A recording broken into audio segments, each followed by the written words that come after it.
Hi అండి, good evening. ఈరోజు morning ఉదయం లేవగానే చిన్నతలు తెల్లవని ప్లాన్ చేసుకున్నారు. సరే కదా, వాళ్ళు ఇంట్లో పనులన్నీ చేసుకుంటున్నారు. ఇంకా నాకు స్కూల్కి టైం అయిపోయింది కదా అని నేను మా మోక్షి స్కూల్కి వచ్చేసాము. వాళ్ళు రెడీ అయిపోయి స్కూల్ దగ్గరకు వచ్చి తాళాలు ఇచ్చి వెళ్తున్నారు. అప్పుడు మా మోక్షి చూసి పాప వెంటబడ్డాడు. లేదు, మళ్ళీ వస్తాం మమ్మీని తీసుకుని చెప్పి బాయ్ చెప్పారు మా వారు. ఎందుకు రోజు మా అబ్బాయి కనిపిస్తున్నాడు అంటే, మామూలుగా అయితే అసలు ఖాళీగా ఉండడు. ఒక వారం సెలవు పెట్టుకుని వచ్చాడు. ఈ వారం రోజులు అమ్మతో స్పెండ్ చేద్దామని. ఇంకోటి వచ్చేమో తను అందరి దేవుళ్ళ దగ్గరికి వెళ్ళాలంట. రోజుకి ఒక దేవుని దర్శించుకుని వస్తున్నారు అమ్మవారు బాబు.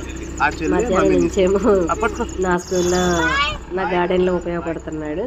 ఈవినింగ్ వచ్చేసరికి ఏదో ఒకటి అప్లోడ్ చేసుకుంటున్నాం. సరే కదా అని చిన్న వీడియో మీతో షేర్ చేసుకుందామని చెప్పి పెట్టానండి, సరదాగా ఉంటుందని. అదిగండి కారు తిప్పి వెళ్ళిపోతున్నారు. వెళ్ళిపోయిన తర్వాత మళ్ళీ వెళ్ళారు. అదిగండి నేను మళ్ళీ వచ్చేసారు స్కూల్కి. అప్పటికే నాకు స్కూల్లో వచ్చేసేసారు. ఇంకా వాళ్ళు చరిత్రతో వెళ్ళిపోయారు. అది అక్కడ దేవుని దర్శించుకుని ఒక ఫోటో దిగారు. ఆ ఫోటో కూడా మీకు అప్లోడ్ చేశాను. మీకు నచ్చినట్లయితే లైక్ చేయండి, షేర్ చేయండి, కామెంట్ పెట్టండి. Okay, bye bye, thank you.